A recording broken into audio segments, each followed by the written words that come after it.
Il-Ministru Taljan Danilo Toninelli t-tlieta konferma li l-immigranti abbord l-Aquarius se jiġu trasferiti fuq dajjes Taljani sabiex jitwaslu fil-port ta' Valencia.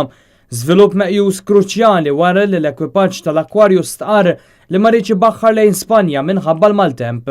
U issa b'dan il-mod jaf ikun aktar faċli li jiġu trasferiti l-immigranti fi gruppi iżgħar. Fl-istess waqt l-awtoritajiet Taljani konfermaw li se jitwasslu provvisti ta' ikel u xorb lejn l-Aquarius. Anke membri tal-Forzi Armati ta' Malta avviċinaw lil bastiment u għaddew aktar provvisti. Fuq dan il-vapur hemm aktar minn 600 immigrant li ġew salvati l-ġimgħa li għaddiet il-barra mill-kosta Libjana. Fost dawn il-grupp hemm ukoll numru kbir ta' tfal kif ukoll nisa tqal. Aktar kmin il-President tal-Gżira ta' Korsika stqar li anke l-portijiet tiegħu lesti jilqgħu l-Aquarius. Intant it-tlieta filgħodu fil-bajja ta' Noto fi Sqalija daħlu 53 immigrant, 31 raġel, 8 nisa u 14 tifel.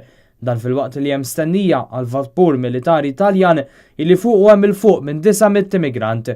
Fi Sqalija hemm preżenti wkoll il-President ta' Malta Mary Louise Colejro Preca illi waslet appell sabiex iż-żewġ pajjiżi jibqgħu jaħdmu mill-qrib flimkien quddiem din il-kriżi. Sadattant il-membru tal-Parlament Ewropew Roberta Metsola intgħażlet biex tmexxi laqgħa importanti mal-Presidenza Bulgara, il-Kummissarju Ewropew Dimitris Avramopoulos u l-President tal-Parlament Ewropew Antonio Tajani li fiha ntalbet azzjoni Ewropea dwar l-immigrazzjoni. Fl-aħħar ta' Ġunju hemm summit tal-Kunsill Ewropew u dan huwa l-aħħar ċans biex il-Prim Ministri jirriformaw is-sistema ta' Dublin għal waħda li taqsam ir-responsabilità bejn l-Istati membri. Dan mhux iż-żmien għal populiżmu iżda l-azzjoni konkreta fejn fin-nofs hemm il-ħajjiet tan-nies u l-Prim Ministri għandhom jaġixxu inkella nerġgħu nispiċċaw f'din is-sitwazzjoni darba wara l-oħra, iddikjarat Metsola.